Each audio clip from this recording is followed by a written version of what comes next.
Hey, everybody, this is Ruben with 5 Minute Warning. When I decided that I wanted to make a podcast of my own, I found Anchor. Let me tell you, Anchor is free. Free, FREE. That's what I'm talking about.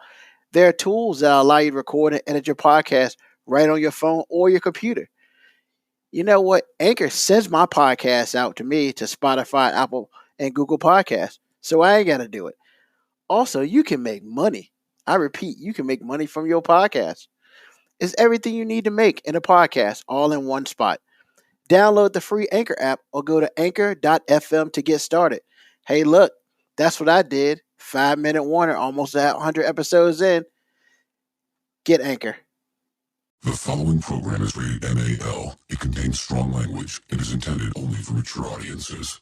This week on the 5 Minute Warning. I'd have shut the door and I'd be like, hey, baby, let me go talk to him for a second. And I just walked out and had to have a conversation with the white kid. Like, look, you cool, Billy. Billy. You cool, Billy. I ain't got no beef with you. I just need you to know that this is your one.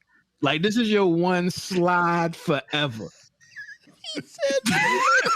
This is your one slide forever because I think this gonna replace my number 5.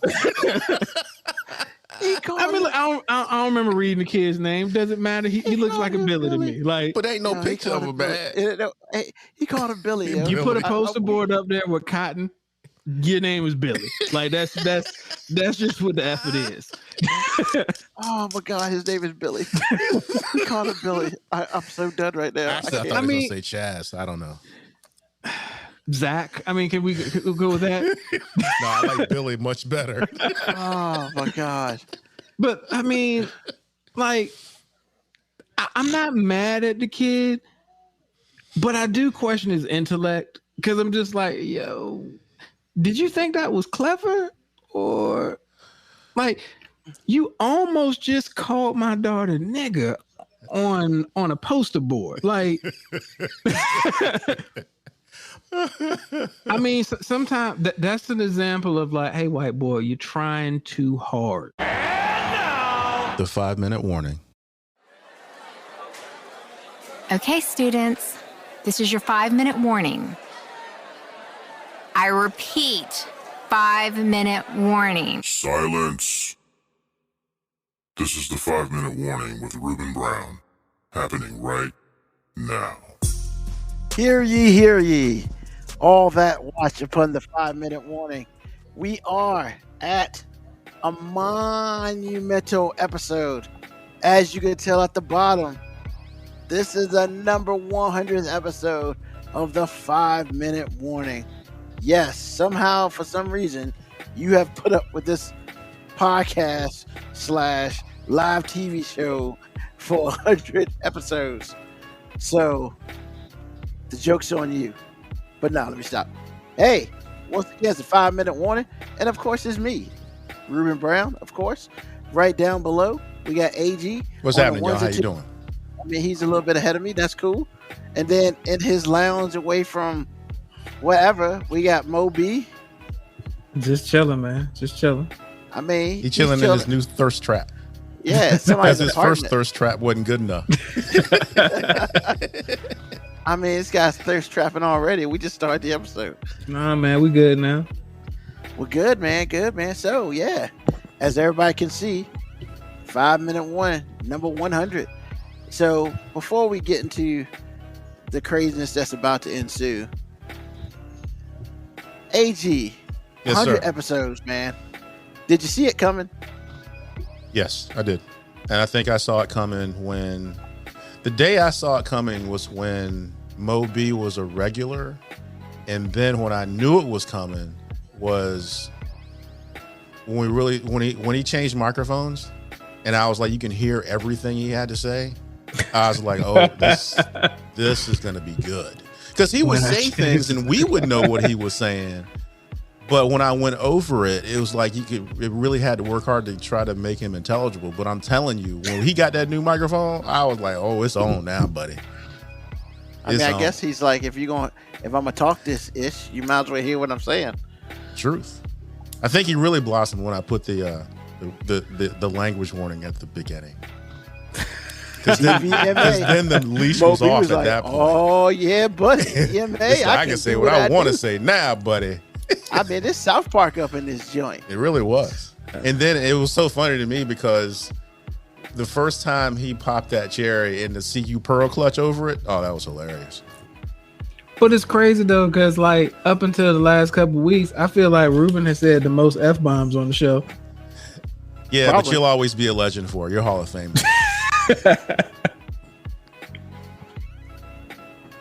Did I drop the first F-bomb? I don't know if I dropped I don't the first think you one. did. I think it was Ruben. I think that was because Ruben. I would correct it after the fact.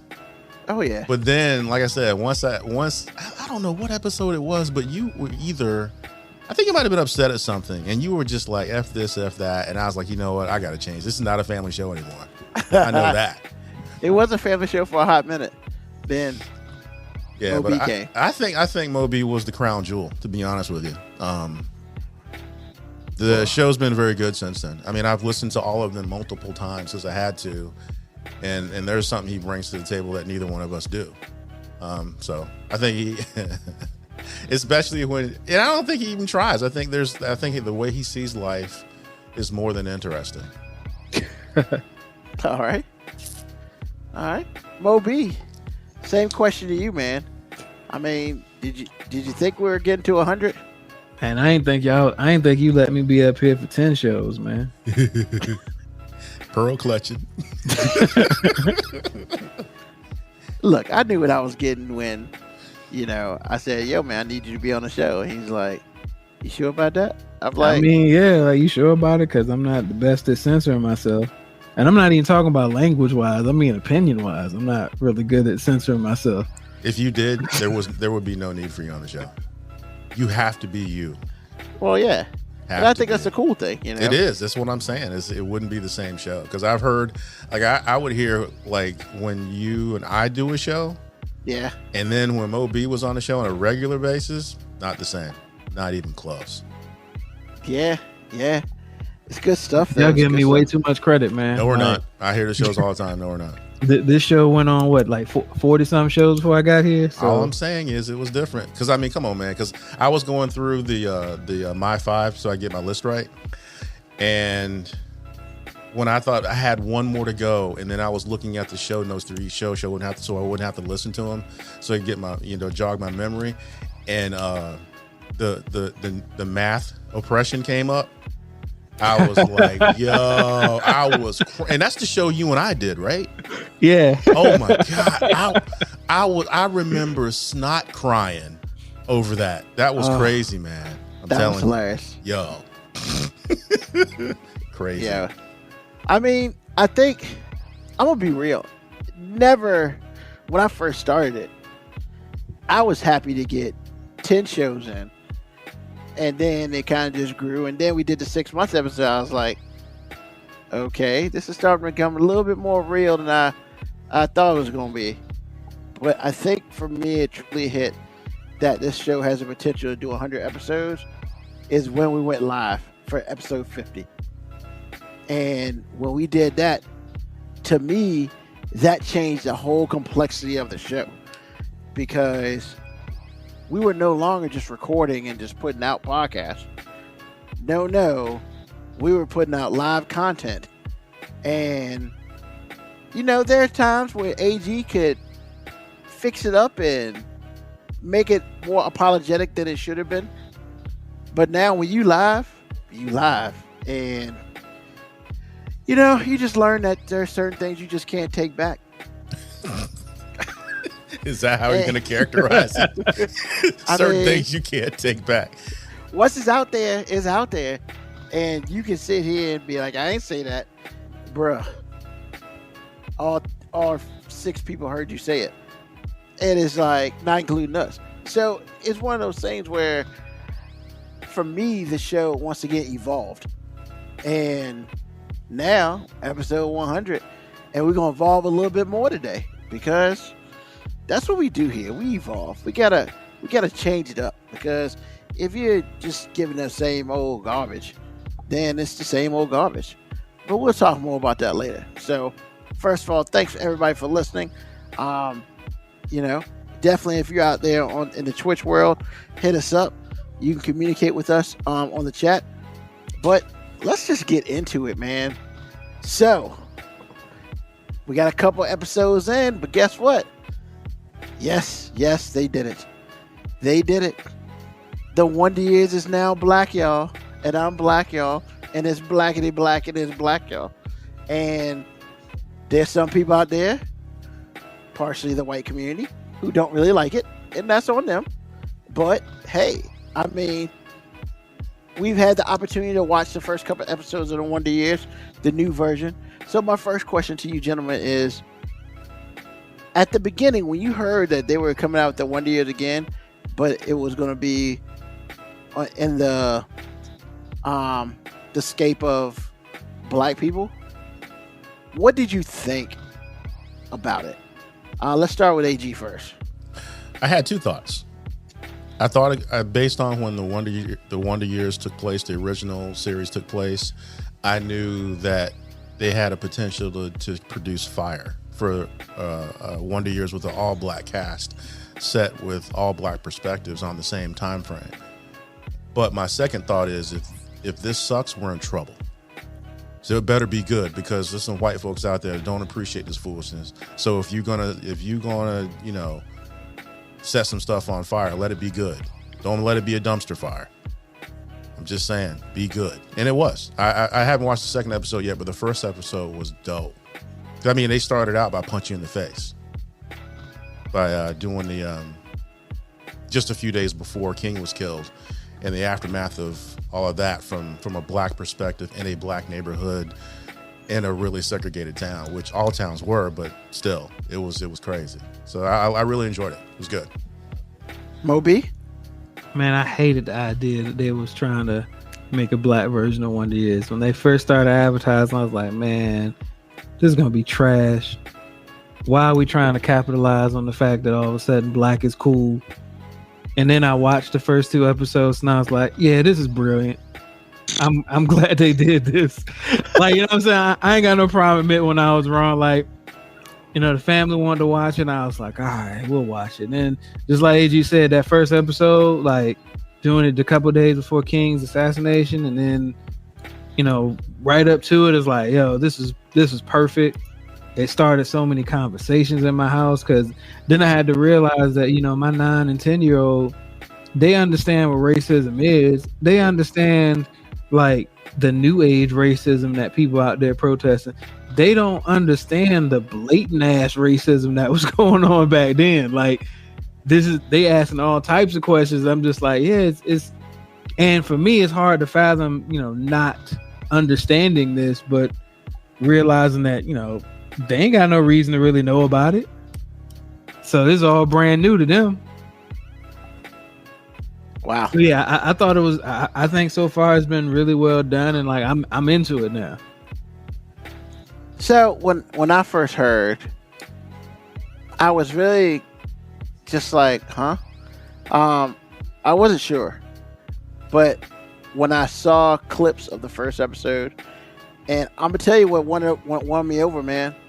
And this gonna sound crazy, but Don Cheadle doing the voiceover, because look, man, what I will say is this: Don Cheadle has done a lot of things. And there are a lot of things that he's done that's absolutely terrible, because it's what it is. But at this point in time, he is of such stature where you just can't be doing some old crazy BS. And the fact that he led his voice for this meant that, okay, he must think it's okay. Not that I should believe what he says, but it was different because, you know, having watched the original Wonder Years, you know, the guy in the background is telling you everything that you need to know. Is almost like telling you before the kid experiences it himself, which I thought was really interesting. But Don Cheadle putting his voice on it, that's a big deal. And, you know, I've seen just the first episode. The show's solid, man. The show's solid. I mean, I'm not going to compare it to The Cosby Show because it's two different types of things. But I feel like that it could reach those heights. Because back in the day, the Cosby Show was probably the number one, sitcom, black or white, for a very long time. So I feel like that this could reach those heights. And I didn't really watch a lot of Blackish or Grownish or Mixedish or Poopish or whatever all that stuff is. But I do appreciate the Wonder Year stuff. I was not born in '68, so a lot of that, I've read some of that in books. I'm just anxious for the kid to grow up and how he grows up. So I'm excited for that. But yeah, go ahead. No, I was going to say before we leave this is I want to shout out Fred Savage for being a part of it at a high level, because he kind of had the most to lose or gain in a bad way. So I thought that was kind of cool that he's part of this. Yeah, definitely. From what I understand, Fred Savage is a pretty cool dude. And plus, you know what? Make some more money. What's he doing now? Crickets. Exactly. So, as far as people hating it, man, if you're going to hate it, then... are there people giving it negative reviews? Because, I really generally stay away from... If I actually watch a show, I generally will not look for any reviews on it, because... First of all, I don't like hearing about people who don't matter to me's opinion. And because I just know most of the time the internet is just full of visceral hate. So no matter how great something is, there'll always be somebody screaming from the mountaintops that it's awful. But how has the overall critics been to the show? I don't know, because I'm with you. I didn't read it. I didn't read any reviews before or since, because I like the show and that's all that really matters. So you read anything, Ruben? From what the article is saying, it's, a lot of people are like, why are you creating something that belongs to us? It's a whole belong to us type of deal. You gotta love that, man. You gotta love the belong to us stuff. Well, maybe there is such a thing as white misappropriation, maybe. And some white woman called it racist, and I'm kind of just like... Yeah, it's racist. How has it been racist? Because I haven't. It does display racism. I don't know how it's racist though, especially the kid, like my man's friend. He's not. He's not prejudiced. I love that line. He said it 2-3 times. He said the woman is accused in series of being racist simply for featuring black actors and tell a black centered story, which pretty much means she's probably more of a racist than anything else, and nobody should care about her opinion. How dare you have a show about black people's existence in the 60s? This is probably the same woman who loved The Cosby Show. And let's just be real, The Cosby Show was The Cosby Show, but it's not like it tackled a whole bunch of color situations. But it did, just by its existence. Yeah, just by its existence. I'm just saying, it wasn't directly like...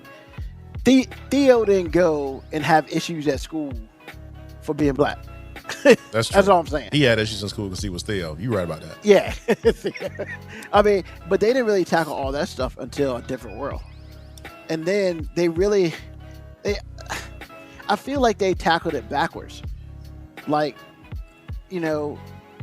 child goes to HBCU, but I feel like it was tackled more on how white people see us and how we should act. I don't know. A Different World was okay. It just wasn't. It didn't do it for me. I'll just go put it like that. It just didn't do it for me. It became less about the girl from The Cosby Show than more about everybody else. Which I guess that was kind of her choice, because she, had her little run-in with, I guess, beef with Bill Cosby, or wanted to do. I don't know. Which is crazy, right? The show, the dude literally made a show just for her. Yeah. Literally, she made it was Grownish 30 years ahead of time. Literally. True. And never even thought that way. And she kind of pissed it away. And so they just basically made the show about everybody else, which I would probably say it went 1 year too long. They graduated and then they got jobs and stuff. And I get it, but I mean, yeah, it probably did go on one season too long, but at the same time, it's like you had to find a point to end it, and true that. So, but yeah, as far as the whole racist thing, it's just like, man, if you don't like the show, watch The Wonder Years. You can see it on Nick at Night, man. Kevin's on Nick at Night every night. You can see him look bad with Winnie Cooper and all that stuff. So yeah, you got some people talking about it, but nobody who I care to talk about. So going from that to yeah. So I think it's a fair statement, which, AG is here. So, hey, man, the world is changing. It has not changed fully. But, interracial relationships really isn't the big hullabaloo like it was probably. It is. Well, okay, it is. It is. All right. Because it's like Moby said about his family watching The Wonder Years. It's gone from blatant to nuance. The nuance is still there. So just saying, it's not it's not blatant anymore. It's definitely more clandestine and more, again, nuanced. But I'm telling you, it's a big deal. Okay, well, that's very possible. So, a high school student in Kansas City decided, white boy, just put it out there, decided to ask a black girl out for homecoming. So, this is so rough. Look at Moby. So, in his brilliance, because it never happened to me, and I never did it. That's a story for another time.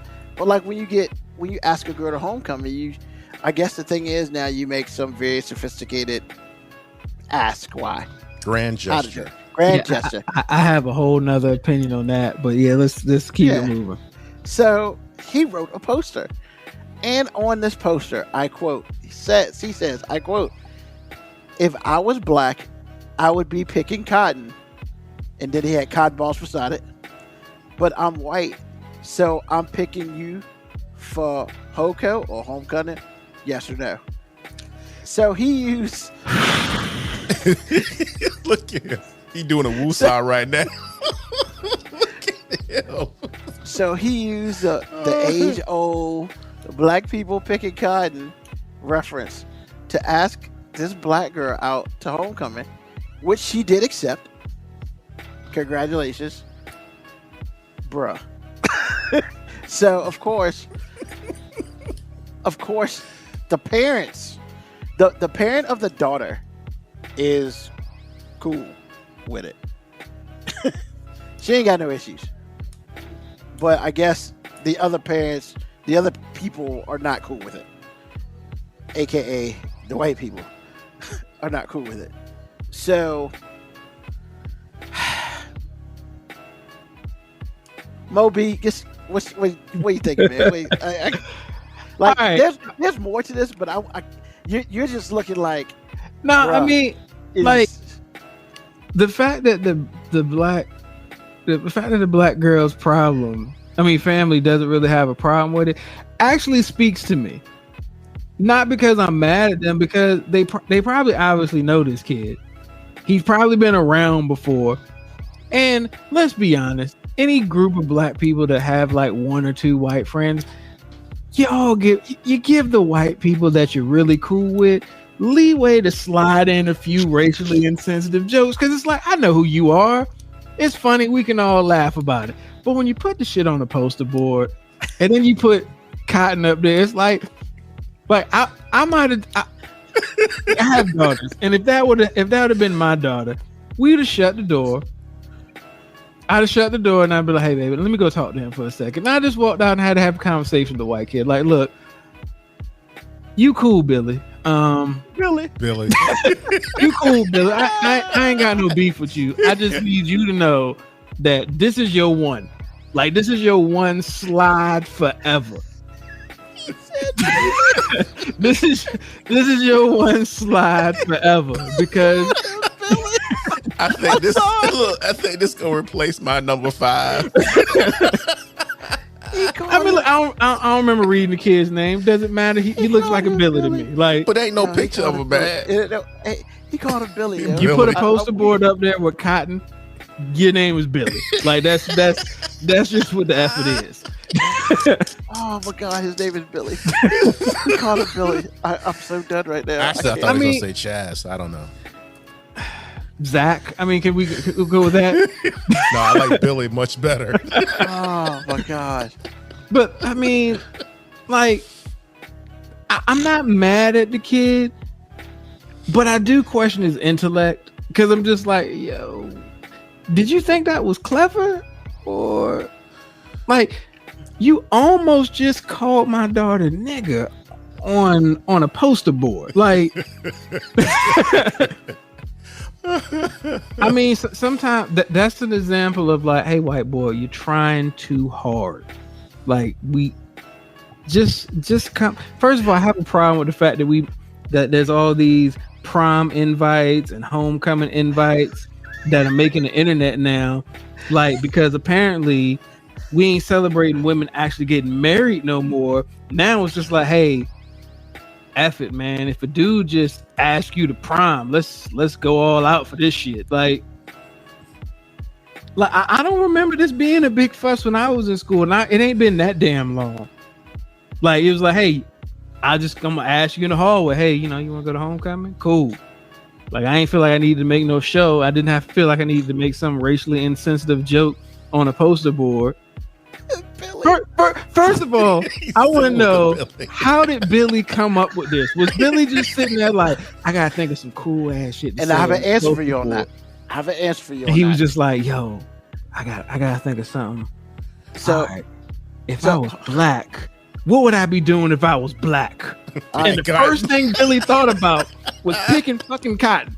If I was black, picking cotton. Yeah, I heard that's what they be doing. If I was black, I'd be picking cotton. Look, hey Ruben, I don't mean to interrupt none of y'all. And if you think you would have got to 100 episodes without this fool, you are high. Go ahead, man. so First, So- that was the first thing he thought about if I was No, black. Picking He cotton. didn't I say got an if answer for you. if I was black, I'd be a better basketball player, or if I was black, I'd be Yeah. a greater athlete, or if I was black, I'd have a bigger dick. Like, give me some of the good stereotypes. Don't go straight to the you be a slave in the fields. Like, Moby. All right. So her mom claimed that there was a Caucasian and an African American boy who were involved. She even alleged the black boy. She called him African American. The black boy made the sign. So, yeah, because people aren't believing all that. It's and like, even you if just- the black kid did, then you know what that black kid did? Set Billy ass up. That's a black kid that don't even like Billy for real. I mean, so wow. So KB Yakko says, so tired. If you're gonna be offensive, at least be original. And of course, Moco Cowboy, man. The guy says, I guess he had a cotton ball pass. Oh, Oh, geez. y'all. If I was black, I'd be. And the first thing that this motherfucker thought was picking cotton. I mean, maybe he could have said. And if you're gonna go in on the negative stereotypes, like, at least go in on a modern negative stereotype. well, like crack dealer. Yeah, like, if I was black, I'd be dealing crack, or Hey, man. or if I was black, I'd be unemployed, or if I was black, the police officer might have shot me before I finished making this sign. Yeah, at least the man had cotton on his joint, man. He had And then some cotton ball. he found some cotton balls to put up there. Wait a minute, he didn't find any, man. You went. All you had to do was go to Rite Aid for 88 he cents. doubled down on his first black thought was picking cotton. So basically, Ruben, if you walk in the room, this white kid, the only thing he thinks your profession could be is Cotton picker. he got to be picking cotton. What does he think her family does? Like, damn, y'all got a big ass house. I bet your dad be picking a lot of damn cotton. No, he got a cotton gin. It's like Queen Sugar. I'm just saying. You right. He got the cotton gin. And Kebiako comes back. He's like, what would the poster say if it was a black kid asking a white girl? If I was white, I would be. No, if it was a black kid asking a white girl, he wouldn't have made a poster. I mean, let's just be real. Truth. I ain't making no poster. I mean, because let's be real, that's too much work. Oh man. Oh my goodness. All right, AG man, you're the one person here who is in an interracial relationship. Okay. Bruh, would you have done this for your wife? F no. No. No, man, this is racist as hell. He said F no. No, man. I mean, come on. I ain't gonna give Billy a pass. Because like Moby said, if you really break down the gay film, what he said, there's some thought that had to go into this. This is not so. He tried to make a grand gesture. And it's like, as sophisticated as kids are, I ain't gonna give Billy no pass on this one, man. I'm like, I mean, even if the kid was black, that's extra. Even if you black, that's extra. So I got a question for y'all. Here's a question for y'all, because I gotta ask. So, well, first of all, let's just be real about this. And she did say yes, which it blows my mind even more. Because my mama would have saw that if I was the girl, my mama would have read that and said, "Look, if you go out there, boy, don't come home no more." Which further lets me know that this family know Billy, and they know that he ain't got no racism in him.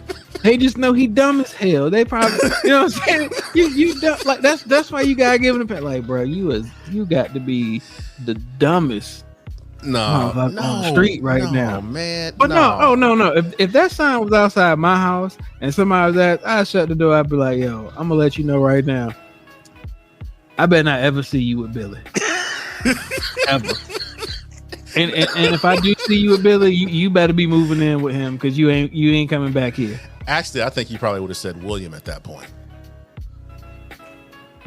I don't know. I think if I ever see you with William, don't come back. Nah. I'm only saying names because we on the air. But I'd be like, if I ever see you with that mother again, yo. And the other thing that bugged me about it was the white lady is blaming the black daughter for all this, which I'm like, I read the article and it confused me until I was like, why is she? And then the next thing that bugged me was, mom blamed the black student though. Blame the kid's friend.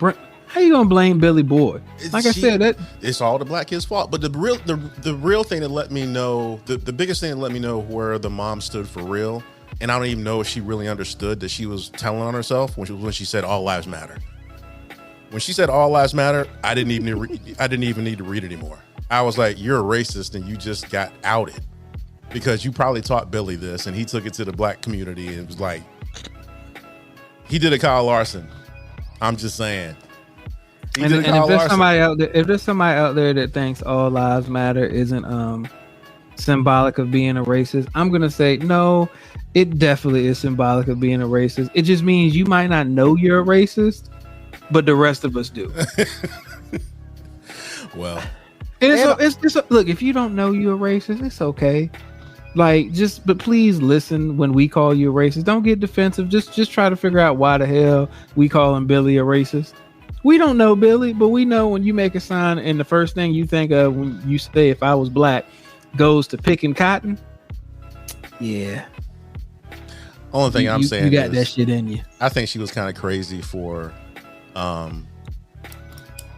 putting the black family out on Front Street when that's the only proof you had to make sure that you wouldn't be a racist. Because most people that are racist and don't know they're racist always got that one black friend. And not even one. It's just they always know exactly how many black friends they had. Exactly how many. I got 4 black friends. I'm not a racist. Wow. And she threw them under the bus. So now she's got nobody. And she said all lives matter. Just saying. So, and on top of all this, they didn't say which goes to where, but one of them goes to a private Catholic high school, and the other one goes to a public high school. Now, you can sit there and assume, but I'm going to tell you not to assume, because you may think, well, maybe the white kid goes to the Catholic school. I was actually going to think reverse. That's what I'm thinking. Because, like, look, man, I know a lot. I do know a lot of people who are Catholic religion. I mean, I don't think they get taught this shit. But You're cute. I know. Can I keep you? But I mean, you know, and like the Catholic school actually put a press release out about it, and I'm just like, what? Catholics Like, just trying not to get sued, man. They're still racist. I mean, If they you're got trying a to tell whole me just because you're Catholic means you're not racist, come on, man. I mean, they got a whole bunch of other stuff going on with the Boy Scouts and all that, and their own issues. So, Oh, they got many more issues than that. Just saying.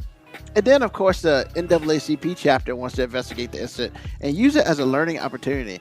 And I'm just like, hold on, man. So basically, you're saying that this dude, who clearly this black girl likes A lot.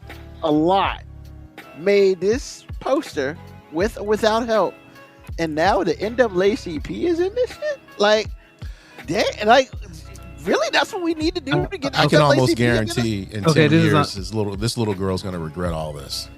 I'm And just this is saying. this is going to be an unpopular thing, but this is why the NAACP don't get shit done. Why y'all worried about this? Yeah, This ain't serving nobody. What are y'all investigating? And then what are y'all gonna do after the investigation's over? Are y'all gonna go, oh, we officially claim this racist because we are the authority on claiming things being racist? Like, what is it like? What are they gonna do? Nothing. What are you gonna arrest a kid for? I mean, hello, Romeo and Juliet. Keep it moving. I mean, Okay. I mean, but yeah, that's but Moby made a very good point. The NAACP wants to investigate to do what Nothing. exactly? To say y'all were involved? I mean, you know, is the mom says it's cool. The girl's going to homecoming with him. I mean, I don't see how this is anybody else's damn business. Yeah, if that family is cool with their daughter going to homecoming with somebody that thinks that black people pick cotton, and that's number one job profession right there, cotton picker. Like, I mean, that's on them. I'm still at the part where you said Billy. Billy. And so just to let everybody know, they did not actually put the names of the kids in the article because they are underage and they can't do that. So, which is probably best for everybody. So if his involved. name's actually Billy, lucky guess. So in Texas, a Texas high school saw dozens of students fill its halls last Wednesday to protest what they said was a school decision to deny a transgender girl the use of the girl facilities. So basically, biological boy identifies as a girl, wanted to use the female locker room, and they told her no, because it was for quote unquote actual girls, unquote. First of all, let's just remember we are in Texas, and these people think that 6 weeks is enough to know whether, one, that you're pregnant, and two, that's enough time to determine whether you need an abortion. So I just want to put that out there. Completely different situation, but that's what we're dealing with in Texas. So the protest was peaceful, you know, and stuff like that. Everybody went back to school, and, you know, the administration met with the student and her parents to examine the district's, quote, enrollment of transgender students guidelines, unquote. First of all, I think I'm more shocked that Texas actually has things such as this. Enrollment of transgender students guidelines, because I mean, if you see what's going on in Texas, I mean, they don't seem like the people who are really all about caring about other people other than themselves. So, with that being said, look at Moby. AG, what are you thinking, man? I'm thinking that the real issue here is not even about the article in and of itself. It's just the unintended consequences. Unless, and this doesn't include transgender people that have gone all the way with it. If you identify as a boy but you are biologically a girl, and I'm in junior high and you show up in the locker room, I'm not good enough to say that I'm not going to look at you as a girl. I'm not good enough to say that I would look at you even close to neutral. Maybe I wouldn't say anything, but I would be thinking in my mind, I just saw a naked girl. And we were talking about little boys in junior high. So same goes for if I was a little girl and you come into my locker room and you identify as a girl, but you are biologically a boy, I'm going to be thinking all sorts of things, from I'm uncomfortable to wow, what's that, and everything in between. It's murky, to say the least. So that's really the only overriding thought I had about the article. It's everything that goes after this. Now, again, I'm not talking about transgender people that have made the complete transition, where you used to have a penis and now you don't anymore. You have a vagina, a man-made one. Or you used to have a vagina, but now you have a man-made penis. You are, you have physical attributes that makes you something else. But people that purely identify as, emotionally, as the other gender or something other than their biological assignment, that can be rough. And you're putting a lot of other people in a position in which they can't win. So that's all I really thought about this whole thing. All right, Moby. I just want to know, when do we have to stop trying to make one or two people feel comfortable at the cost of everybody else being uncomfortable? I appreciate the kids and students wanting to protest this, but I mean, look, we're just in a generation now where they just like protesting, like that protesting is just what they see now. So, hey, we don't like something, we protest it. But the logistics of this would be a nightmare.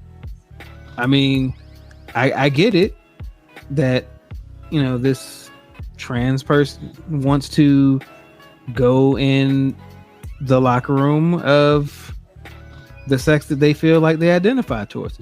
Great, no problem. The only way you can make that work is they can be the only person in there, because you can't make it so that other people might be uncomfortable just to make this person comfortable. I mean, maybe that's not the popular opinion, but that's just the reality of it. And the school has to think about it from that perspective. Like, we can't make a decision that could get us sued by multiple people because one kid's uncomfortable or two kids are uncomfortable. Now, I appreciate the kids, because I mean, oftentimes kids are going to be more progressive than the adults. So I appreciate and respect the fact that it seems like these kids are cool enough with the idea of this trans person, identifying with a different sex. But part of me then is skeptical about that, because I mean, they're kids in school. You're going to protest to get out of class? Sure, I'm down for whatever we protesting. We about to walk out of class, right? Let's do it. So like, I don't even think that's an accurate gauge on how many kids are really down for the cause. And I don't know what the right answer is. I just know, I know the right answer can't be that if my 13 or 14 year old genetically born as a male says I identify as a female, you can't just then let them be in the girls' locker room. That it just doesn't work. I mean, maybe the kids are cool with it. What about the kids' parents? Are they cool with that? Like, it's just like you said, it's just all these unintended consequences. And I don't think, first of all, the kids aren't old enough and don't think far enough through to understand these unintended consequences. So that's why they're protesting. And I mean, I get it. Everybody wants to be politically correct. Everybody wants to be on the right side of all of the letters. LGBT. Everybody wants to be on the right side of the argument when it comes to that. But sometimes you're just wrong. And I'm not saying you're wrong for how you feel to identify with yourself, but sometimes you're wrong if you feel like the mass has to bend to your will because you say so. If that makes me, insensitive, then I guess I'm just insensitive. All right. I'm very much in the middle with this. I feel like we all are. Yeah. I feel like we all are. Like, I completely understand everything that Moby just said.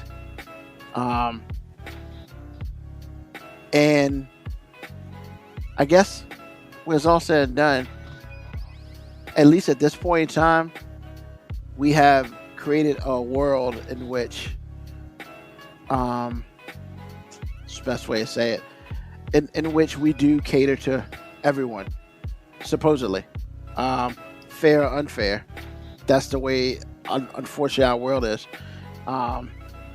So I can understand as a parent how you would feel if, my daughter who is genetically male went into the girl's bathroom. Like, I get it. But yeah, I don't have an answer. I wish I had an answer, but I don't. I mean, without going with the whole, what they call it, the family, the one bathroom that caters to both, but then there's only one bathroom, so that's a part of segregation right there.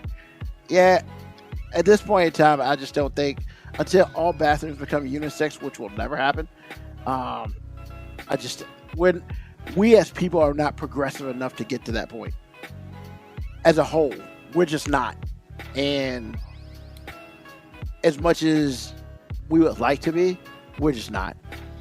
We're just not. And we're never getting there.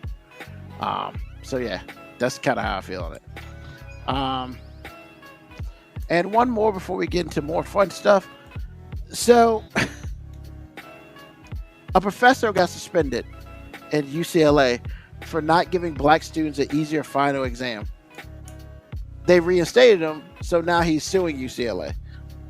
Now, basically what happened was he received a text email from another student who basically was like, let me get to that point.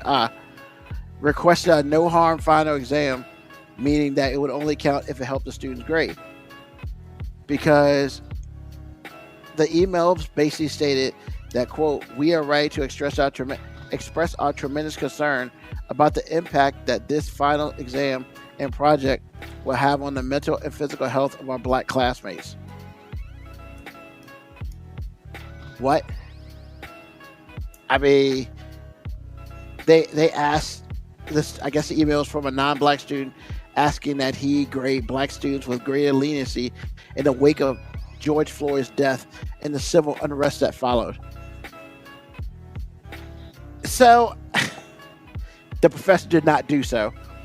And then UCLA suspended him. Yeah, they suspended him. And then apparently there was a petition with 20,000 signatures demanding that he be fired. What? So here's the thing, man. Like, I'm gonna answer this first, then I'm gonna pass it along to y'all. To be honest, as a black person myself, you're at UCLA. If you can't cut it at UCLA, I'm sorry, man. You should not be receiving any type of leniency because of the color of your skin for that. Because did you get into UCLA because of the color of your skin? Possibly, but you're there because you're smart. They don't let any people who can't handle it there. They just don't. And to say, I don't care who said it, well, you should give them some leniency because they're dealing with George Floyd. I mean, my job didn't give me leniency because I was dealing with George Floyd. I mean, last time I can't you go to school, that's your job. Man, mess me with that. And I hope he sues them, and I hope he gets money because they're the biggest. They're more boo boo the fool than the kids because they suspended him for doing his job. How you get suspended for doing your job? Optics. Optics what? I just told you. You asked the question, I answered it. Yeah. Man, that's dumb. I mean, you're right. That oversimplification is actually in this case right, but that's the answer. Because I'm like, aren't you doing black folks a public disservice by giving them a lesser? I mean, grading them on a more lenient grading scale. And also, isn't that insulting? Well, yeah. Not even like doing this disservice. It's insulting to think that we as a people as a people, we've dealt with centuries of slavery, oppression, Jim Crow, and because this one, I'm not minimizing it, but because this one dude got pretty much murdered in front of, like, you think now all of a sudden us as black people are just going to crumble? Like, oh no, we can't possibly go on now. Well, I think we're, based on what you were saying, I think we're much more mentally tough than that. Just saying. But I was laughing. I was laughing though because this goes perfectly with. Y'all haven't seen episode 2 of Wonder Years, which is obvious because if you would, you would find this so humorous. Because now I gotta watch it now. Yeah, because in the aftermath, all the teachers are like treating him nicer because like he gets a bad grade, and they're like, "Oh, you're still struggling with the Martin Luther King thing. Let's just change this grade for you." What? Bruh. But I mean, yeah, Ruben, AG's right, man. This is all about optics, man. And you know, I mean, look, I dealt with it at my own job. I mean, you didn't deal with it, even though we work at the same place. But you know, there was a whole bunch of people. There was a whole bunch of white people on this campaign of how can I be a better white person for black people? And sometimes they just get it wrong. They think, oh well, we need to give you something that will make up for everything, and that's all these white students were trying to do. These white students were like, hey, these black kids need a mental break, because no disrespect to any of them, if they've never been through all of this oppression. So when they see this, there are a lot of white people. The George Floyd things was like the first time they had ever grasped the idea that inequities actually existed like this. So to them, this was like, oh my God, how can you go on after this? And to most black people, we was just like, I mean, shit sucks. But I mean, yeah, I still got this exam. You know what I'm saying? Like, I mean, maybe there was somebody who didn't study because they were protesting or up in arms about what happened, but I don't even think that person expected not to suffer the consequences for that. It just is what it is. AG? Oh, I already said my piece. I mean, like I said before, the biggest thing for me is, like Moby said, when you are looking on the outside and you see something that you thought was a fantasy become real, like I know a lot of white folks understand what a ropeless lynching is now because of George Floyd. But to black people, it's like, damn, that happened 2 weeks ago. Oh, that's been happening all summer. That's normal stuff. For them, it's a shock because now everything that they said they could pass off is like, you know, you can't gaslight somebody anymore because you just saw it. And when I say gaslight, I want to use that a little lightly because I don't think that they, you know, thought we were being extra. I just thought it's like that can't actually happen. That's so cruel. But then when you see it play out, it's like, okay, this is for real. I think that can be a shock to the system if you're innocent. So it's the difference between, you know, somebody who's been in a war and see people get killed every day and somebody who has not seen anybody get killed ever. There's a big difference in mentality. So, but the idea that any of those things should make a teacher give leniency in a grading or leniency in the test as it counts towards your grade is ridiculous. Yeah. I mean, just because we went through some oppression don't mean we're idiots. If we're not prepared, we deserve that F. But again, man, and this guy's a white dude, which makes it even worse. You can't do your job sometimes when you're a white dude.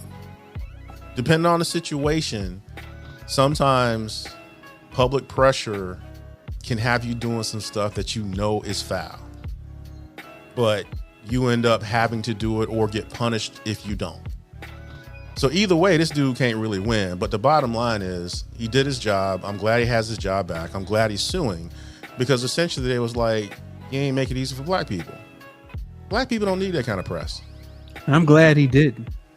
Me too, because that makes it. I hope he sued them for a grip. Exactly. As he said, this cost, because he lost his jobs as a consultant for, the work that he does outside of being a professor. He lost his job as a consultant because they fired him or stopped using him because technically he had been terminated from his school. So they probably were like, hey, we can't have you consulting for us, because they don't ask for the details of why you were terminated from your It's all about university. the optics, baby. It's all about the optics, as AG said.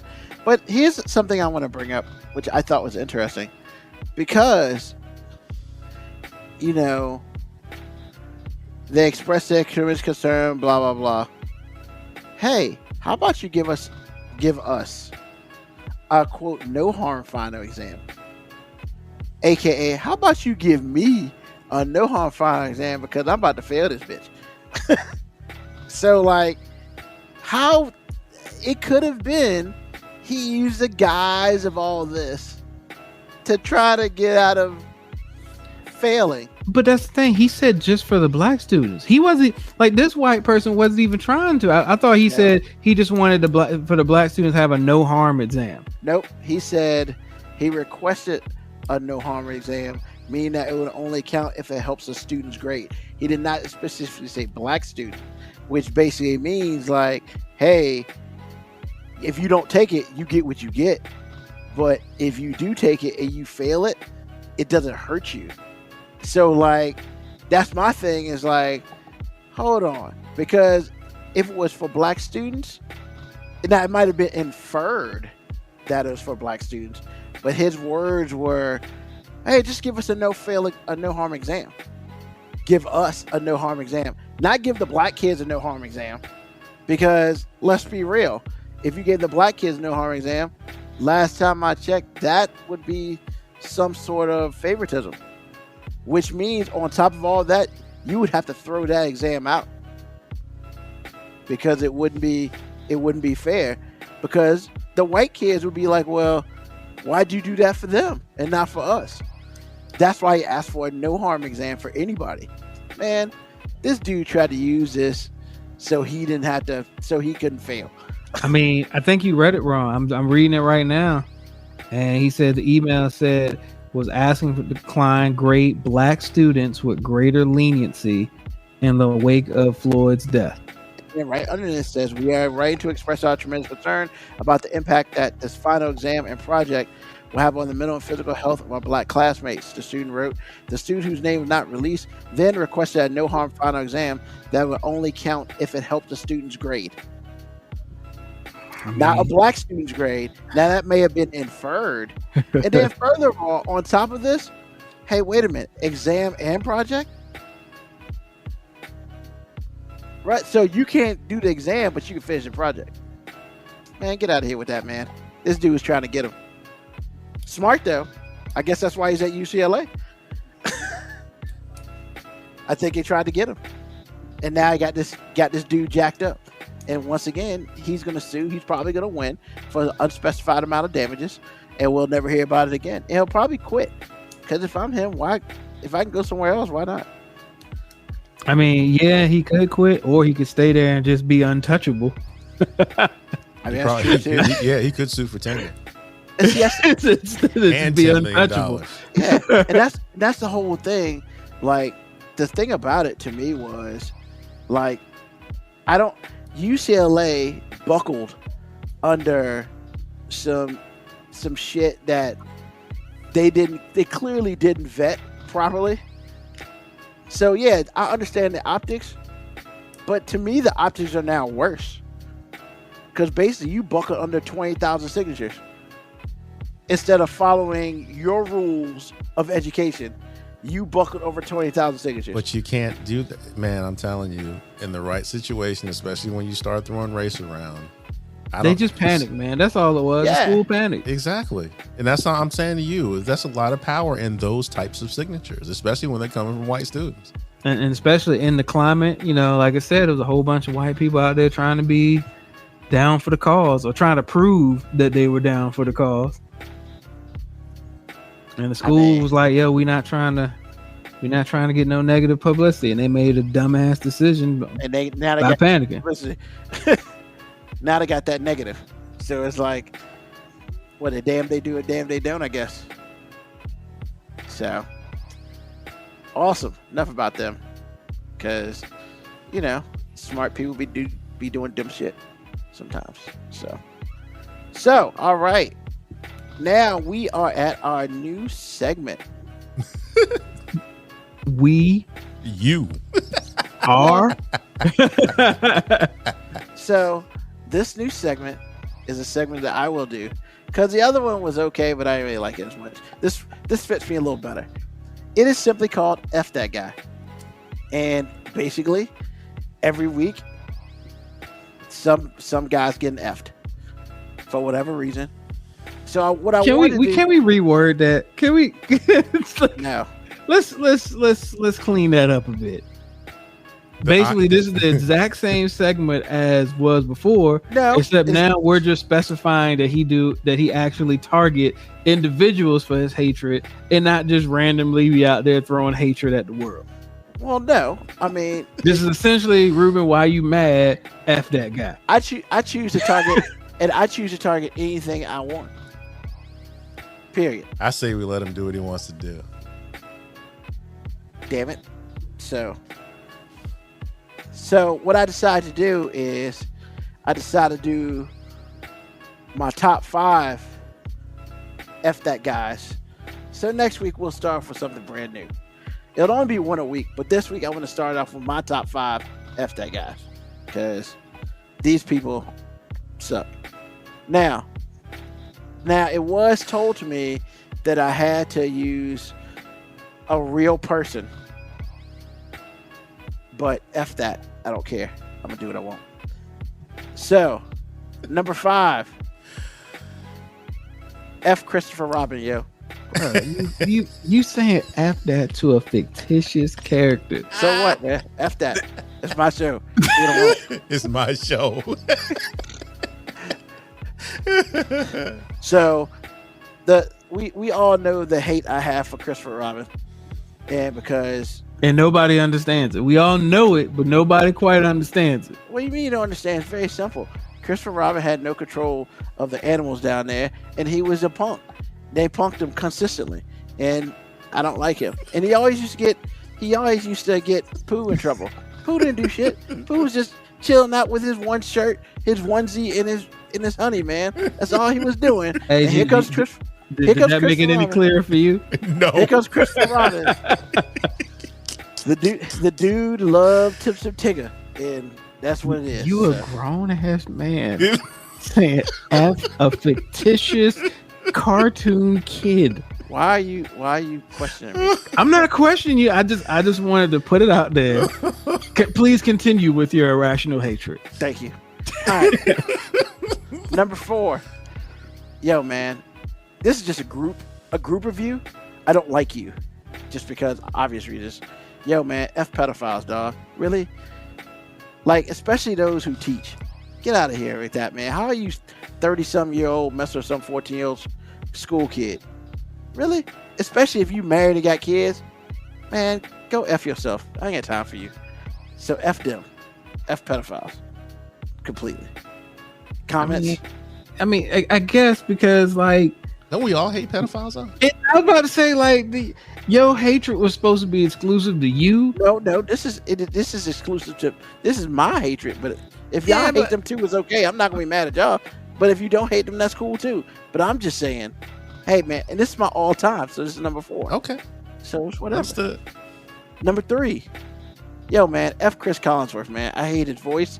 I hate what he talks about, and God knows the fact that he is on TV more often than not is annoying as hell. So yeah, F Chris Collinsworth. I don't like him. Well, shut up, Chris. You saying a whole bunch of nothing. Not a fan, and your voice sucks. So Your voice sucks. Number 2. I ain't gonna lie though, I don't like Chris Collinsworth either, because I hate how he gets stuck in the middle of his sentence. And, You went to college. You graduated from college. Get out of here. Actually, graduated from law school. And he can't talk. Go figure. Just another reason to hate that dude. Number 2, yo man, F you shitty drivers in the DMV, man. Bruh, I mean, it's called a signal light. Use it. Like, hey, I don't mind if you want to get over, but there are rules, man. Hey, if we're trying to get over to one line, one car goes, the other car goes. One car goes, the other car goes. That's rules of the world, asshat. When you try to scoot in, no, that's not what it does, you ass. Stop it. You can't drive. Hey, I'm driving 75. I'm already speeding. And you go past me like I'm just standing still. Bruh. People can't drive around here. They're terrible. They're terrible. And they're just terrible. F them. And number 1 of the F that list, the forever F that list, who will be number 1. Damn it. I knew I forgot somebody. You did. I mean, keep going. I want to see who this is. I want to see who this is. He used that whack ass. So it's a tie. DMV thing. So it's a tie because I hate both of these people so terribly. First of all, how you gonna put them on the same level, bro? Man, they all on the same level, man. Trust me, they are. First of all, Blair Underwood, F you. What? You not from Petersburg, dog? I'm from DC. He's from DC, man. I grew up in New York. I was in the main streets of New York. Negro, your picture is hanging in Petersburg High School. Bruh. Okay, in all fairness, did he ever spend any significant time in his formative years in DC? Who cares? I'm just asking a question. He graduated from Petersburg fucking high school. Well, you can graduate from high school just showing up your senior year. I just want to know if he lives somewhere else. His family lives in Petersburg, man. The fool grew up in fucking Petersburg. His sisters went to camp. Nah, man. He's the second in command on Sequest. Yo, man. How about you claim where you at, bitch? I mean, I've been wanting to say that for years. Claim where you from. From DC. He did, man. He from DC, man. Yeah, fuck that nigga. Wow. Wait a minute. Like, it escalated quick. Sorry. I don't really talk about him much, but yeah, F him, man. How you just gonna tell the world that you came from DC? Because he can't. I mean, Negro, your sister had a crush on my brother. Stop it. I hate that mom. That guy's killing me. So, and first of all, Sequest, Moko, I had more respect for you. Sequest, dog, you watch that shit? Enough of that. Now Moko Cowboy's on the list too. God. And the other tie for number 1. Yo, man, it's not him personally. There it is. There it is. Yo, man, F. Morris Chestnut's character, man. How can it not be personal? Man, you just compared him with Blair Underwood, who you have a personal hatred for, and then you said it's not personal, but F. Morris Chestnut. That's because I don't actually know him. But fuck, you don't know Blair Underwood either. That's not the point. You need to rep Petersburg, bitch. Like, that's not the point. How you gonna be from Petersburg and not rep where you from? That's all I'm saying. If I was like, yo, man, I'm from Richmond. Hell, he's ashamed of Petersburg. I'm just saying. Well, then he needs to shut the F up where he from then. Well, somebody probably asked him. I'm from somewhere else, man. He didn't need to say DC. At least Chris Brown said he from Tappahannock. I mean, 'cause Isn't that true? is Isn't where that the he's Richmond from. area? Yeah, but he says he's Tappahannock. I mean, Underwood ain't never say he's from Petersburg. Kim. So, God, man. Okay, what's worse, Blair Underwood saying he's from DC and not claiming Petersburg, or Russell Wilson always saying he's from a small town, Richmond, Virginia? At least he says he's from Richmond. Well, at least he said it was the Richmond. Yeah, I mean, I don't mind. I mean, the man's from what? Goochland or some shit? I wouldn't tell nobody else from Goochland either. What's wrong with Goochland? Bruh. Probably the same thing wrong with Petersburg, right? I mean, no. There's Bitch, we nothing got a- wrong with Petersburg or we got a Goochland. What's the Walmart. problem, man? So you really still put Morris Chestnut and Blair Underwood on the same level? Morris Chestnut characters. You mad at Morris Chestnut for playing good roles? I'm mad at him for never losing. Kim. And that show He he's got on now is shot. pretty good too. So what? He's 114, 102. 102, man. I'm saying everybody else got to go through hell. How many times has Samuel Jackson been shot in his life? He in movies? hadn't spent a lot of time dying in his films. I'm just saying. Man, I feel like Samuel Jackson dies a lot. No, A he lot. doesn't. Okay, let's try No, this. you're just talking about like how he died in Deep Blue Sea, Which was so awesome. iconically. Which was awesome. He also died in Jungle Fever. Okay, that's twice. I mean, then he almost died in The Winter Soldier. But I'm then saying they had that's to bring also him not back. fair. Samuel Jackson been in like 6,000 movies. Like So, you gonna die in a couple of them. Hey, well, what about that time that John Travolta got killed, but Samuel Jackson didn't get killed? And who cares about John Travolta? what? Never mind. I don't I ain't care know what I'm about John talking Travolta. right now. And he's not on my list. Why you so mad at Morris Chestnut though, man? I just think you don't like him because he dark skinned. That's what it is. You wanted him. Wow. Why can't be one of You, him? you gotta stop. You gotta stop oppressing us dark skinned people, man. Did you say us? Wow. Moby said Ladies- us with his light ass. Moby's officially dark skinned. He got red hair talking about us.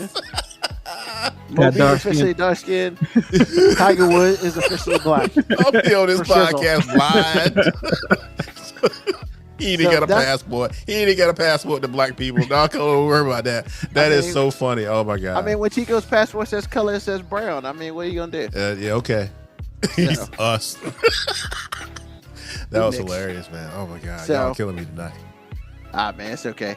But that's my top 5 of F them guys.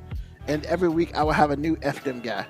So be on the lookout. F Don't- them guy. Don't be on that F them guy list.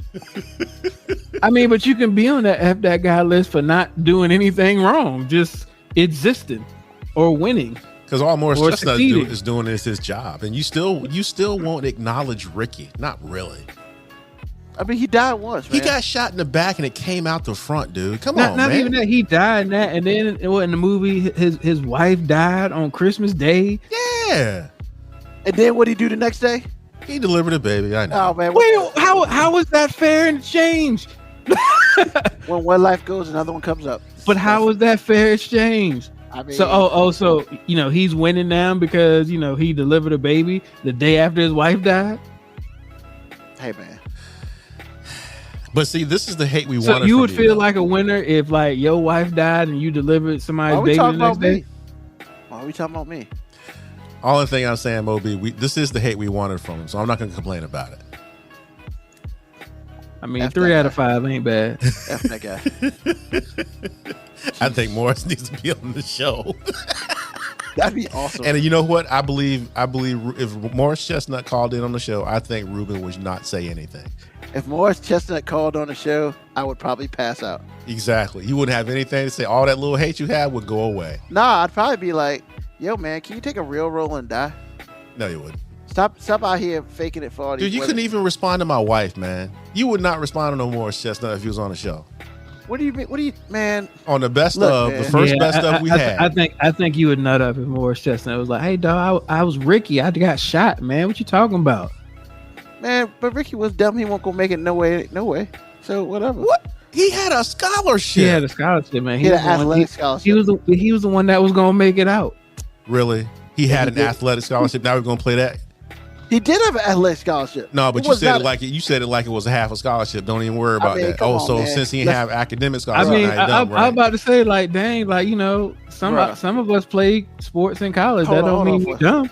Hold on for a second, man. Are we about to sit here and say that Ricky was intelligent on that movie? I mean, let's be real. I mean, Okay. what evidence do you have to believe he was stupid? What evidence you have to believe he was not? I mean, so wait a minute. So if somebody doesn't give you any indication of intellect, you automatically assume they dumb. I mean, I Even though apparently he had to qualify to at least get into school. I mean, I'm not, man. Everybody get a 2.0. and he had to have 700 SATs back then. So I mean, he probably didn't take his own. Damn, That's you some done created a hate. whole Ouch. narrative for I a know, fictitious right? character just so you can maintain this bullshit level of hatred you have for him. And no, Moko Cowboy is not 1C. I just don't understand why he is watching anything called Sequest. Because nobody's watching that. Night. Apparently he was. I mean, yeah. Sorry about your life. sorry about your life. Look, I know some of the trash that you watch on TV, so I don't know if you want to do that to anybody. Hey, Wow. I don't know if you want to do that to anybody. I back up my trash. But that's beside the point. I like Moko Cowboy. He just, I mean, yeah, and I agree with him. Yeah, one of the winning things on TV was the Monday Night Football with the Mannings. Yo, that ish was hilarious, especially when LeBron was up there and they were talking about LeBron playing football. That joint was hilarious. And then when Nick Saban was up there and it was boring as hell because Jalen Hurts was getting his ass beat up, so they couldn't really talk all the good stuff they wanted to talk about Jalen Hurts, and Nick Saban was kind of dry like normal. And then I think last week, I wish Nick Saban would have did a D's nuts joke though. yeah. I just wish he would have done at least one. Come on, you gotta give us one. But then last week, Eli double flipped on national TV. That joint was hilarious. Eli's the winner on that show, by the way. Eli's hilarious. He is everything Peyton is not, including the forehead. So, all right. So the next thing I want to get into is, so we've had 100 episodes, ladies and gentlemen, and I'm not gonna lie, I don't remember everyone. Nobody does. So what we decided to do, and our list will probably be the same in some parts, our top 5 funniest or greatest moments on this show individually. So let's start with AG, since he's heard this show more than anybody, because he does the ones and twos and makes it sound beautiful for everybody. So AG, your top 5 moments on the show. Top 5, number 1, Morris Chestnut. That was hilarious. That I'm was not gonna lie. freaking hilarious, man. I My remember- hate was on 1,000. Man, when I was going to work checking the reference against other shows, I was in the car crying. I thought I was going to pull over. I couldn't see. I was just like snot balls coming out, man. I was like, oh my God, it's so funny. So that's my number 1. Number 2, it's when you went on a rant about toilet paper. This is when COVID first went down, about a couple months Oh, in. yeah. Oh my God. Yeah, I remember that. Oh man, that was. He started arguing with me about 1-ply. I said, "Ruby, you use it twice as much because you ain't using 2-ply." I was like, "Oh my God, that was funny." 12. 12. I think that's gonna be on all of our lists. And that's 'cause- not even The joke that keeps giving. man, because it's not. I can't even. I felt bad for putting it down because it wasn't a segment. You put the YouTube video on. we talked last about minute. it. It was a segment. Well, I mean, it was, but it was like last minute, and you're like, "No, man, just watch the video." I said, "Man, I don't want to just watch the video." Man, I watched that. I was through, and all I could say that entire episode was 12. I mean, that was the name of the episode. I mean, that is how many years is in a decade, right? I'm an honest student at Nance River High School, bro. I don't know if she said honor student. She said she's a graduate, but No, I don't know if she said honor. She said honor. I remember her saying honor. That's what made her even How worse. many years? 12. And then listen to the rest of the people try to figure out how many years is in a century. The greatest thing ever. Man. Ugh. So my number 4 is the tree story. Moby's telling his childhood story about when the kid hit the tree, and he faked it. I forgot about that. How do you forget about that? That lasted 2 or 3 episodes. That episode got E on because Moby felt like no one believed him, and so E had to get on and confirm it all. And man, I think I don't know what was funnier or scarier was his response to it all. It wasn't shock and horror. It was, how do I get out of this? And if I get caught, I'm never gonna get anything again. Man, I was a kid, man. I didn't care about thinking about. I won't think about nobody else. Man, that was something else. I gotta be on punishment for the rest of my life just because this dude died. Just because this dude died. Oh my God, that is so sociopathic. I don't know. Oh boy, that was hilarious. So my number 5 is when Moby was talking, and this was a show we did together, and I don't think it was a thing. I think it was a little part of an article that we were doing, but it sparked something in you, and you started talking about the new math your daughter was doing, and how oppressive it was because you got there in 4 steps, and hers was like 2 pieces of paper, and she failed it because of you. But y'all got the same answer. Got the same damn answer. Yo, man, do you know how many people I told about that? Yeah. Oh my God. Yo. That was And anybody with kids who's helped the kids do homework in the last probably 10 years realize like, why the hell are they doing all this work? Square roots, man. Square roots, baby. Well, those are my 5. All of them were equally as funny. I think I judged them just like the first 3 came right away. The last 2, I just were reminded. But all of them resulted in me crying. So that was my requirement, and they filled it famously. So those are my 5. All right. So before I go to Moby, I had a comment on the Facebook page. So Morris is worse than a pedophile. I was thinking that, but somebody else, I guess somebody else heard it too. Because I'm like, Morris Chestnut, Blair Underwood, and Bad Drivers, and Chris Collinsworth are all worse than pedophiles. Yes.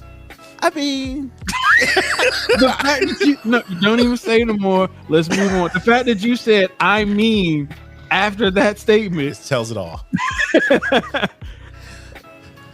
all right. So Now this has become the greatest segment ever. F that guy. hey, man. So if you don't claim Petersburg, if you don't dine your movies, if you don't drive well in the DMV, you are worse than somebody who's out here boinking little kids. That is what you said, essentially. I mean, I've been told not. It's to say 5 minute anything about warning my with lawyer. Ruben Brown. My lawyer has told me not to speak on this matter anymore. Dude, you don't have a lawyer. Just You don't know what I have. Sir. I kind of do. You don't have one of those. I mean, they're right over here. They're right over here. His name is Tom Brady. He tells me to shut up, so I'm doing. Boy. And yes, KB Yako, they straight murdering these trees with that new math. Yes, the Yeah. paper that's being used. Like, I don't even know what it looks like, and I'm almost scared to ask. Bro, So- it's ridiculous, man. All right. Like they really creating long division. The long division is already long enough. Damn. She wrote down some stuff. It's like long division, and I'm looking over there. I'm like, why are you multiplying shit? Wait a minute. Why are we multiplying, adding, subtracting, and what? How What? did we do 4 other steps before we even started doing the long division? Man, you got to show me that one day. Bro, no, I don't. No, I don't. Some things you don't need to see. I ain't got enough room in my car for them notebooks, man. Wow. Oh, man. All right, Moby, your turn. Your top 5 greatest misses on the show. Greatest misses. Damn. Like, Wow. No, greatest All right. hits, man. Greatest hits. So, my number 5 one was the new math one though, because like I just really, I have real passion towards that. So I know it probably came off very humorous, and I just want everybody to know I'm dead ass serious about that. That was not meant to be funny. That's exactly what happened. Like, it was every time she asked me to help her with math homework, I cringe, man, because I'm just like, don't do this to me. Like, just, she's in advanced placement math now too, and I'm like, She's in the 4th grade. yeah. What is advanced placement math in the 4th grade? Bro, when you doing 28 steps for each problem, everything looks like an equation. I thought she was doing trigonometry, and I realized no, she's just multiplying double-digit numbers. What, 11 times 11 times 0 equals 0. Bro, 20. Well, 11 times 11 is 122 times They're 0 doing like it's like 46 times 24, but when you let her start writing it, yo, it'd be like 300 steps. What happened to the? Never mind. Just keep it moving. Just keep moving. All right, so the number 4 one was actually the tree story, but it's not really just the tree story. It was really when E came up there, because it was funny to hear him tell the story from his perspective, and I felt validated that there was actually somebody out there who's literally saying that I wasn't making the shit up. But my thing with you was, why would you think we thought you were lying? It wasn't y'all. I had other people who, like, first of all, I didn't know some of the people listen to the show, and they was like, bro, that was funny as hell, but it can't be true. And I'm like, why would I make that shit up? Okay, I didn't know that. Okay. Like, why would I make it up? Man, that was hilarious. Oh my god. My mom listened to that episode, and she was like, yeah, why do people think you were making that up? I'm like, I don't know. It's not nothing in that story made me look good. It ain't like I was out here making myself look great in the story. You look fly. You look good. No. Sorry. You done? Yeah. Wow. I just had 2 lines, man. You done. All right. The other one, which wasn't really a funny moment, but it was like one of my favorite moments, was when we did the My 5 and we picked songs that described ourselves. Yeah, that was good. And, that was good. And because we, I felt like that was really cool, because I thought it was really weird that y'all picked one of the same songs, the Walking on Sunshine song. I was like, yeah, I heard that the other day. I actually heard it today. Because the funny thing is, like, I absolutely got it for Ruben, and I totally didn't see it coming for you, AG. Like, You just no, not at all. Yeah, that's the song, man. That was a jam. I remember when that came out when I was a kid. I was like, yo, okay. Not at all. I did not. When you said it, I was like, not at all did I expect that coming from you. It did. I think my favorite moment, though, so this is my top one. My favorite moment was AG going off about why did I get married to? Oh man. Oh. Because me and Ruben had talked about the subject before, so we just kind of sprung it on you, and then like you just went in on it like with a passion that neither one of us thought was coming. How could you not think that was going to happen? How could you not think that was going to happen? We just man? didn't know, because we felt the same way. We felt the same way. And I thought I was going to be the loud vocal one, and like by the time you got done, all I could do was be like the hype man in the background and be like, yeah. Man, yeah. I mean, that's probably the most passionate you have talked about any subject up here.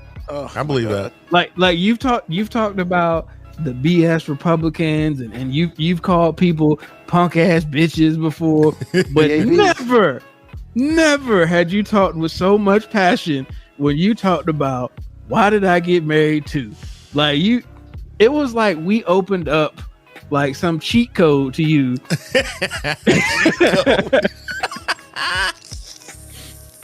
It was like I thought you was gonna give us like that bull guy and Mike Tyson punch out. Like I thought you was gonna charge us a couple times, throw a uppercut, and be good. But no, you went straight into Mike Tyson the first 30 seconds. Where every time he touches you, he knocks you out. Like you was passionate about that. I was. And it don't matter how many times you ask me about it, man, because it's like, oh my God, being rewarded for poor behavior. Oh. Cabiaco's like, yes, AG Yeah. didn't even wait till the question finished He being asked. didn't. Like, Nah. hey, what do you think about Wilder? Let me tell you. That's some old bullshit. Yeah, Tyler Perry should be strung up by his nuts for making that role. man. Poor Tyler Perry. His ears must have been on fire that day, boy. I don't think I'm the only one talking that way, but yeah, probably. Well, Man, none of us Tyler- were cool. Tyler Perry don't care about y'all. He didn't make that for us. Nope, sure didn't. And that was the smartest thing I'd ever heard. And I really didn't think about that. He is not making these movies for men at all because he got a lot of man issues, and it shows. So, just saying, He needs to keep doing it, man. This is to himself. you can. Why? Shoot, Made $1 trillion off of that. And I said them issues they're taking them all the way to the bank. For real. When people talk trash about Tyler Perry, I be mad as hell. I'm like, bro, you know this dude, the smartest dude in the room. Yes, sir. Just saying. I mean, I'll disagree. All right. Thank you, Mo B. So, my top 5.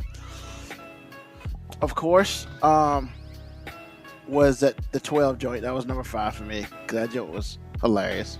I mean, literally, it started off at the beginning. Like, that wasn't even like supposedly the beginning of the show, but AG couldn't get control of himself. No. So we had to start the show with that. Oh man. And it was just like, calm down. I couldn't even. It was. I'm oh, so God. sorry I ruined it, but I didn't. Because Yeah, that was did. hilarious, bro. You weren't 12. sorry about that. I wasn't. I mean, I was because you're trying to get through the show, but I just couldn't let it go, man. 12? I mean, That was a shock to my system, bro. I'm like, these are like adults. What? Never mind. you didn't even want to listen to it. You didn't want to watch the video. Guess what? I know. It was. You know what? I'm so glad you made me. Thank you.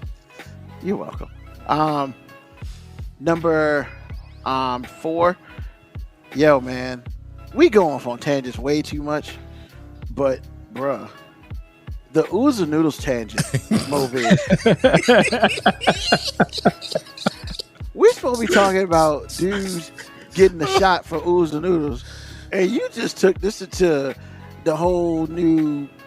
Yo, man, which ones are pretty good? Nah, these are terrible. Next thing you know, we're all talking about how good the damn things are and how much we don't care.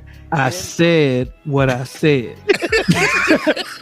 I mean, it's just like, come on, man. Like, we rarely even talked about the dudes in prison getting them. And I guess, they're giving away 900 packages or something or That whatever. was that was. First of all, classic it's right there, important buddy. to know if you was getting the chicken, shrimp, or the beef, because I wouldn't do shit for the beef. I'm not saying I wouldn't eat the beef, but I mean, you're not about to get me to do no extra shit for the beef. And anybody who feels that they would do extra stuff for the beef, you know what? You need to look at the mirror and you need to. Do you feel good about yourself?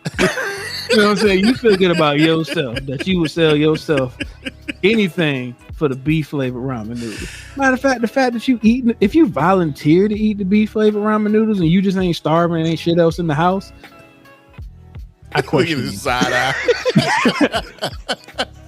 So, like I said what I said, man. You can say we went off on a tangent. Nah, man, I was speaking my truth. Okay. Number 3 for me was Pooh. When we talked about when we had this is like episode 17. Oh man, I mean, that was Look how hilarious. you say we. Like, You wasn't on that we. one, was it? yeah, he went on that one. Yeah, AG boy. Oh man, I went in on the whole Pooh situation. I mean, like, he went you all the wanna way know why I Smithfield Hammond on that boy. Because I hate Tigger, man, with a passion. Like, I hate that dude. That's what tickers do best. all the stereotypical black things. That's what tickers do best. Man, I hate Show that. up late, be loud, more athletic. That's what tickers do best. I hate Tiggers, man. I hate Tiggers. Oh God, that Come was over, try to get your food. That's what tickers do best. I mean, man, that was like 30 minutes of, God, whatever. Oh yeah, that's when y'all was still doing them marathon podcasts. Yeah, like 3 hours long. Hey, man, whatever. The I Hate Star Wars is number 2. And that was all because of AG's wife. She put up that whack post about Star Wars, and What was the whack post about Star Wars? who? I don't remember, but that's part Was of it, the. was it was probably something simple like May the 4th be with Yeah, you. it was something dumb. No, it was something like that. and I just went F Star Wars or something. But And then the funny thing about that to me was when he had a chance to respond to her, he had nothing. I don't like to break up happy homes, man. You're not bringing up no happy home. I mean, but I didn't know that at the time, so I'm just Move saying. on, Ruben. Move on. And see, now you don't want to hear my reason why I didn't.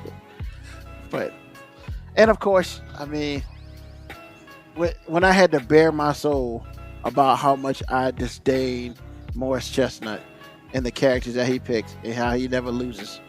For me personally, that was immense.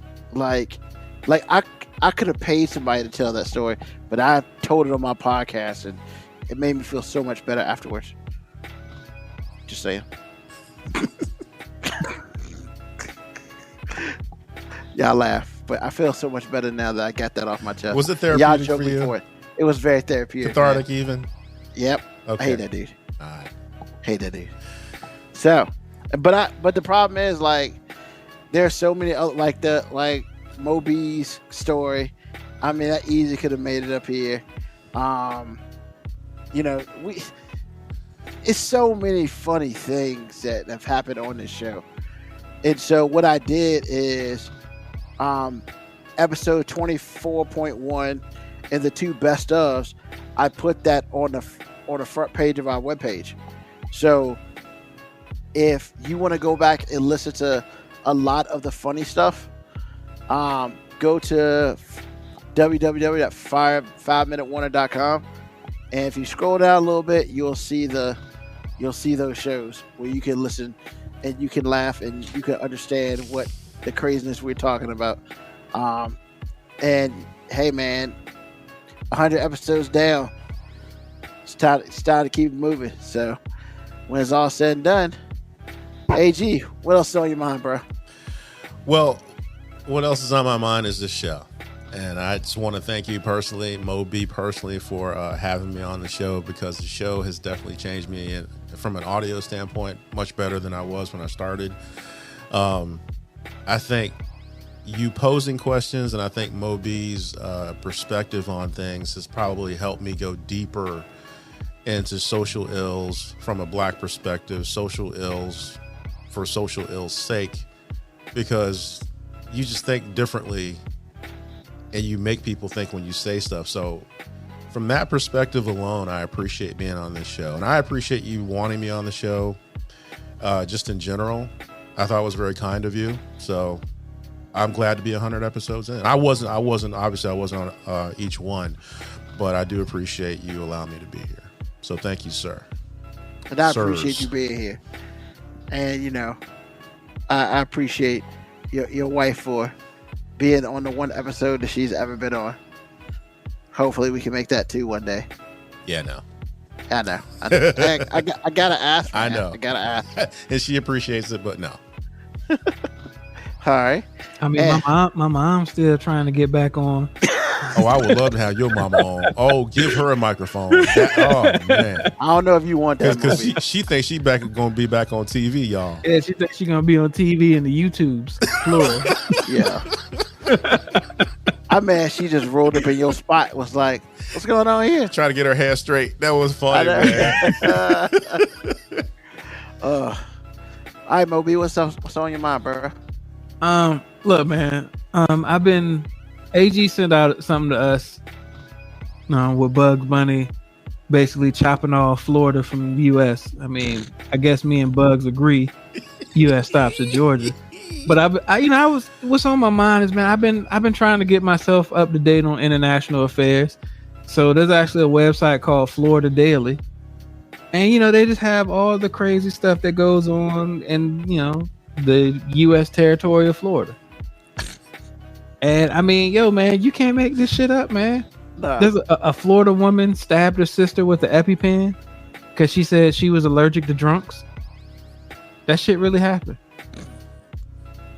A Florida man stole his girlfriend's ring to propose to his other girlfriend.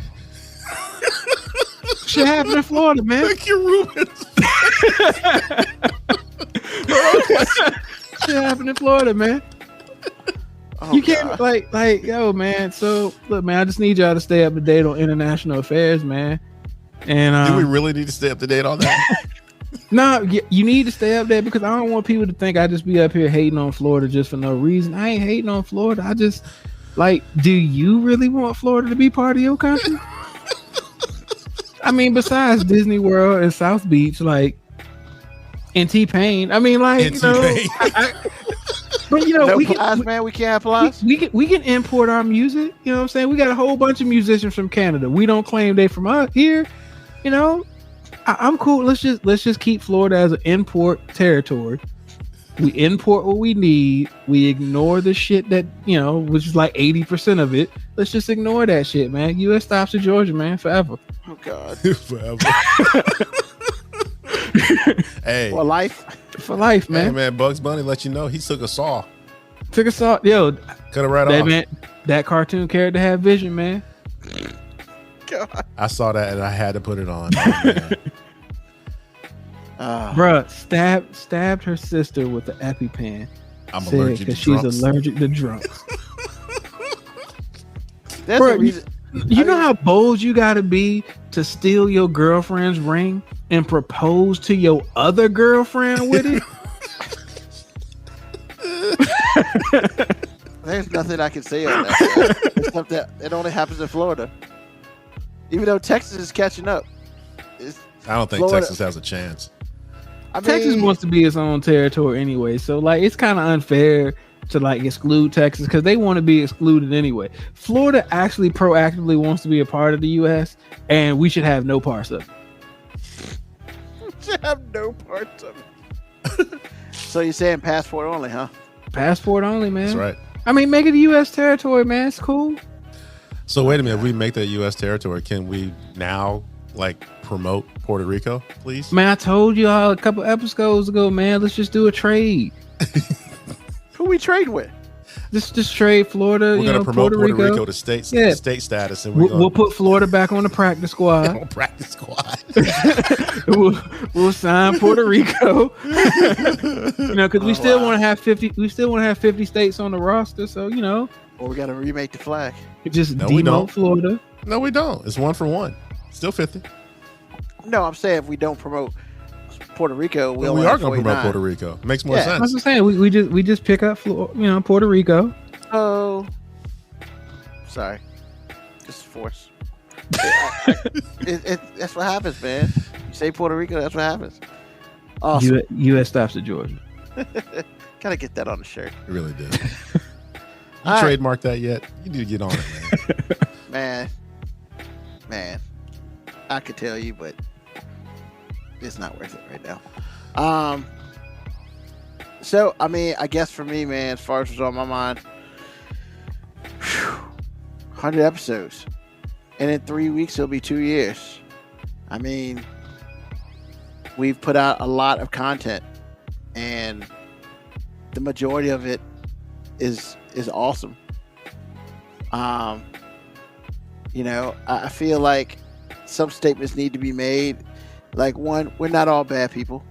I think we're pretty intelligent black men who have a keen idea on what's going on in our own worlds. Two, we don't hate white people or anybody else for that matter. We do hate stupid people. That's legit. If they don't, I do. I can't stand stupid people. And when it's all said and done, I just think that the fact that we talk about what the other part of the world does that you don't necessarily see on the news or on page 6, and just the true deep down craziness of our world is where we live. And it's cool that we talk about it. It is cool that people listen. 100 episodes is partially because of us, but mostly because there are people who actually listen to it, which shocks me every day. Yeah, still amazes me. Yeah. And I appreciate everyone who listens to it, whether you listen to 1 second, 1 minute, 1 hour, 1 episode, or more than that. I appreciate those who've told their friends about it. I appreciate those who looked at that and be like, what the hell is that? I mean, I appreciate those man, this shit sucks. Thanks for listening. We'll take that listen. I mean, I just appreciate everybody and everything. I definitely appreciate Moby and AG. It's so hard to do a show like this without people who are not like yourself. Because if I wanted to do a show with people like myself, nobody would listen to this shit. And I still don't think people listen to it for me anyway. Everybody listens to shit from OB, and that's cool because I give him a platform, and I'm fine. Okay. Don't be bashful. It's true. All right. I mean, so, but when it's all said and done, I just feel like that, you know, almost 2 years ago, I went on vacation, and I came back and decided I want to do a podcast. Yo, man, this stuff isn't hard, man. And I think everybody should at least give themselves an opportunity to put their opinion out there in some sort of way, whether it's just for you or just for everybody else to consume it. I mean, you know, I've chosen to have everybody consume it. So there's a good, there's a bad, there's a plus, there's a minus. I remember, I think episode 3, I got an email saying, yo, I didn't appreciate the way you talked about that. And I was like, oh, there are people who actually listen to this shit? Okay. That's right. Moby's a sexist. Yeah. So, I mean, yeah. So episode 3, I got my first email and I had to apologize on air for that. And I did. That was cool and everything. And, you know, because I didn't mean what I said. I don't think. I just don't remember what it is right now. But it's one of those things where I wanted to talk about things that I wanted to talk about. And I did not have the ability to do so in a position I was in formerly. And now I'm in a position I am now. I can speak on it. So, because if you haven't noticed, I'm kind of opinionated. Just saying. But yeah, I appreciate everyone who's given any time to this show. I appreciate the guests that we had on this show ever since we went live. I appreciate everyone. And I know we joke with our fans who type in and stuff like that. And thanks for typing in and being crazy with us. Because I can only imagine when you go back and listen to it and people are like, who are they talking to? Not us, you know. So it's very important that we keep that going. Hey, 100 down. If this is the last one, went out like a G. I don't plan for it to be the last one. So we're going to still act like G's. But thank you to everyone who ever had anything to do with this episode. Even if you, well, not this episode, this show, even if you said you hated it, that means you gave some time to it. So I appreciate that. With that being said, yo, episode 100 down. Next week, episode 101. You know, we're going to start over. And in 3 weeks, 2-year anniversary. 2-year anniversary. 2-year anniversary. Wow. Like I said a couple episodes ago, this might be the longest relationship I've ever been in. And everybody laughs, but that's sadly legit. So, but look, hey, if you here, I'm gonna be here.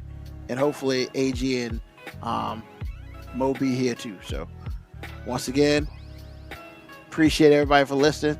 Tell a friend, you know, tell an enemy too. I don't care. The more people listen, this is just more awesome.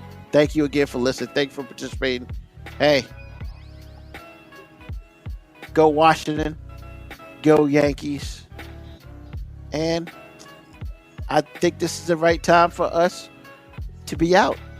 Peace. You can send any questions or comments to FIVE Minute Warning 19 at gmail.com. The 5-Minute Warning can now be heard on Spotify, Apple Podcast, Breaker, Google Podcast, and Radio Public.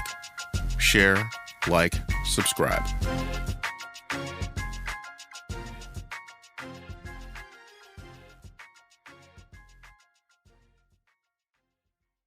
You've been listening to the 5-Minute Warning with Ruben Brown. Search 5-Minute Warning on the Spotify app. Peace.